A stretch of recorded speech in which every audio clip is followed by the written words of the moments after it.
समस्त प्रेममय अतिथिगण मयूरभंज जिलार समस्त जनप्रतिनिधि वृंद सेना पुलिस अग्निशम और पारामिलिटारी बाहिनी अधिकारीगण जिला प्रशासन समस्त वरिष्ठ अधिकारी कर्मचारी वृंद बुद्धिजीवी सांबादिक सम्मानित नागरिक वृंद और मोर प्रिय मयूरभंजवासी भाई और भौणी मैंने आज यही ऐतिहासिक दिवस अवसर में आम समस्ते एकत्रित हो भारतीय गणतंत्र 77तम साधारणतंत्र दिवस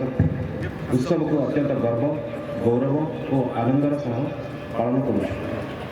यही अवसर में मुझे मयूरभंज जिला प्रशासन पक्षर एवं व्यक्तिगत भाव हृदयपूर्ण अभिनंदन और शुभेच्छा जनाऊँ। 1950 मसीहा जनवरी 26 तारीख यही दिनटी भारत इतिहास में स्वर्णिम नीति लिखा जाइए दिन। यही दिन आम आम संविधान को ग्रहण कर भारत को एक सार्वभौम समाजवादी धर्मनिरपेक्ष गणतांत्रिक साधारणतंत्र राष्ट्र भाव प्रतिष्ठा कर केवल एक आईनगत दलील नुहे बर यह भारतीय गणतंत्र आत्मा आम अधिकार कर्तव्य समाहित थी संविधान पुस्तक ही आम जातीय आदर्श प्रतीक जाति वर्ण लिंग धर्म निर्विशेष समस्ते समान बोली आम संविधान आमको परिचय देती विविधता मध्य एकतार वार्ता बहन करुच्ची आम संविधान यह मयूरभंजर परी एक विविधतार परिपूर्ण जिला को देखिले यह स्पष्ट भाव में अनुभूत कर आम मयूरभंज चारिटा सब डिविजन बामनघाटी पंचपीड़ बारिपदा और कत्तिपड़ा सबुठी भिन्न भिन्न जाति संप्रदायर लोक रोते समस्त को मयूरभंज संस्कृति आदर्श और आस्था एकता सूत्र बांधि रखुच्छे। मयूरभंज जिला ओडिशार एक प्रमुख जिला भाव परिचित यह प्राकृतिक संपद जनजातीय संस्कृति ऐतिह्य और कलार अत्यंत समृद्ध जिला शिमिलीपाल देवमंडल अभयारण्य मेघाशलीर उच्च शृंग देवकुंडार पवित्र जलप्रपात एवं विश्व प्रसिद्ध छौ नृत्य यही मयूरभंजर गर्व और परिचय। वास्तव में मयूरभंज जिला प्राकृतिक सौंदर्य समृद्ध संस्कृति तथा ऐतिह्य और जनजातीय परंपरार एक अभूत सुंदर विभिन्न सरकारी कार्य को कार्यकारी आम जिलार प्रदर्शन बहुत आगे रही विगत दिन में आम जिलार हाटबादला पंचायत राजस्व आय कर निजस्व पांठि संग्रह कर सारा देश में उदाहरण सृष्टि कर जातीय स्तर में पुरस्कृत होती। मयूरभंज जिला जल संचय जन भागीदारी अभियान में उल्लेखनीय कार्य कर समग्र देश में उदाहरण कर जातीय स्तर में पुरस्कृत होती। यह आम समस्त गर्वर विषय सेहीपरि आदि कर्मज्योति अभियान को तृणमूल स्तर में सफलतार सह संपादन कर मयूरभंज जिला जातीय स्तर में पुरस्कृत होती। शिक्षा क्षेत्र में नूतन विद्यालय निर्माण पुनः विद्यालय उन्नतीकरण तथा स्मार्ट क्लासरूम डिजिटल शिक्षा व्यवस्था कर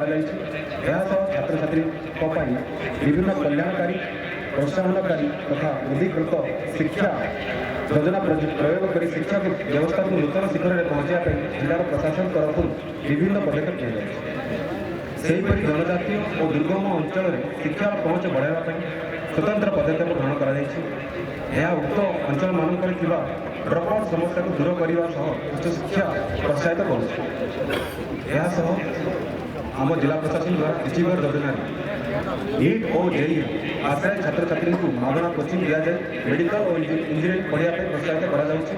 गत 2024-25 मसीह एचीगर योजना 50 जन छात्र छात्री को मनोनीत हो कोचिंग मध्य IIT 2 जन NIT और 26 जन छात्र छात्री सरकारी इंजीनियरिंग कॉलेज में पढ़ा मनोनीत होती। यही कार्यक्रम सफलता को देखी 2025-26 मसीह 100 ऊर्ध्व छात्र छात्री को यही योजना माध्यम कोचिंग प्रदान कर एसबाई योजना सिविल सर्विसेज परीक्षा निमंते छात्र छात्री मानक मागणा कोचिंग दि सफल होगापी प्रस्तुत कर रोबोटिक्स और एस्ट्रोनॉमी हॉल एकलव्य आदर्श आवासिक विद्यालय बांगिरी पछरे स्थापन कर छात्र छात्री को आधुनिक प्रযুক্তি विद्या संपर्क में ज्ञान परिसर बढ़ी पार आकांक्षा योजना माध्यम प्लेसमेंट सहायक विभिन्न प्रযুক্তি विद्या जावा पाइथन PHP परी विभिन्न कोर्स मागणा तालीम आरंभ कर वर्तमान मयूरभंज जिला शिक्षा क्षेत्र में बहुत पद आगक बढ़ला जातीय स्तर में विभिन्न शिक्षानुष्ठान आम जिले में बढ़ी बर्तमान आम बढ़ी होगा बर्तमान आम जिला शिक्षा हब में परिणत होगा जाए निकट में नारायणपुर नूतन आंचलिक युग्म शिक्षा केन्द्र कार्यक्रम होसह खूब शीघ्र Ayurvedic college IoT campus Indian institute of forest management archery centre एवं इनफॉर्मेशन टेक्नोलॉजी इंस्टीट्यूशन भली शिक्षानुष्ठान प्रतिष्ठा होगा जाऊँगी जहाँकि आम समस्त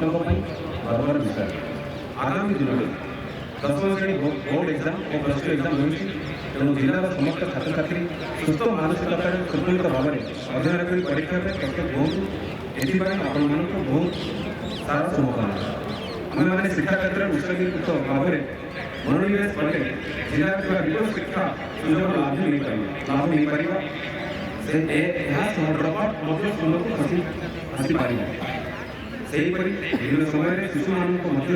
देखा होता मानसिक असंतुल अस्थिरता जो शिशु मैंने सठिक सिद्धांत लेवार असमर्थ होती और भूल निष्पत्ति नहीं सब समस्या को दृष्टि रखी मयूरभंज जिला प्रशासन तरफ शिशु मध्य मानसिक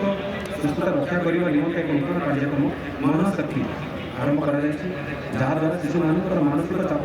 दूर होगा सह बौद्धिक विकास में सहायक हो क्रीड़ा जगत में मयूरभंज जिला उल्लेखनीय सफलता हासिल कर निकट में स्वल्प दृष्टि बाधित जातीय महिला क्रिकेट दल T20 विश्वकप प्रतियोगिता चैंपियन होती एथिरे मयूरभंज जिलार 3 जन खेलाड़ी प्रतिनिधित्व कर जिला गौरव आनी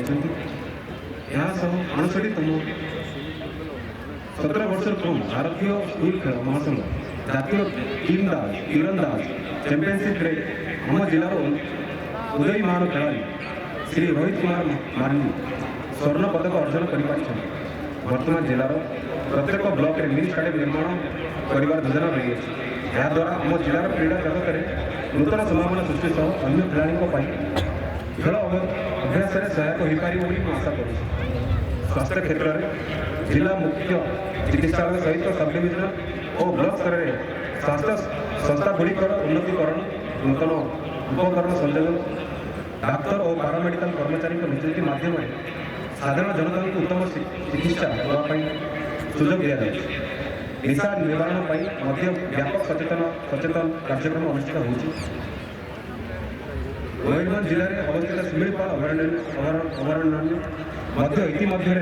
जातीय उद्यान मान्यता पाई मयूरभंज अत्यंत गर्व और आनंदर विषय प्राकृतिक परिवेशर ग्रंथागार यह जिला परिवेश सुरक्षा को बेस गुरुत्व दिया आसी दिगरे एक माँ के नाम अभियान अधीन में मयूरभंज जिले में 8 लाख अधिक गछ सेप्टेम्बर 17 तारीख में लगाई यह केवल वृक्षारोपण नुहे मातृ स्नेह प्रकृति प्रति आम उत्तरदायित्व एवं आगामी पीढ़ी सुरक्षित भविष्य आम समस्त प्रतिक्रिया गत 10 वर्ष मध्य जिला प्रशासन बलिष्ठ उद्यम क्रमे सारा जिले में प्राय 2 कोटी ऊर्ध्व वृक्षारोपण कर आम प्रदूषण नियंत्रण सहायक हो पारे संस्कृति और कला क्षेत्र में चैत्र पर्व मयूरभंज को जातीय और अंतर्जातीय मंच में परिचित कर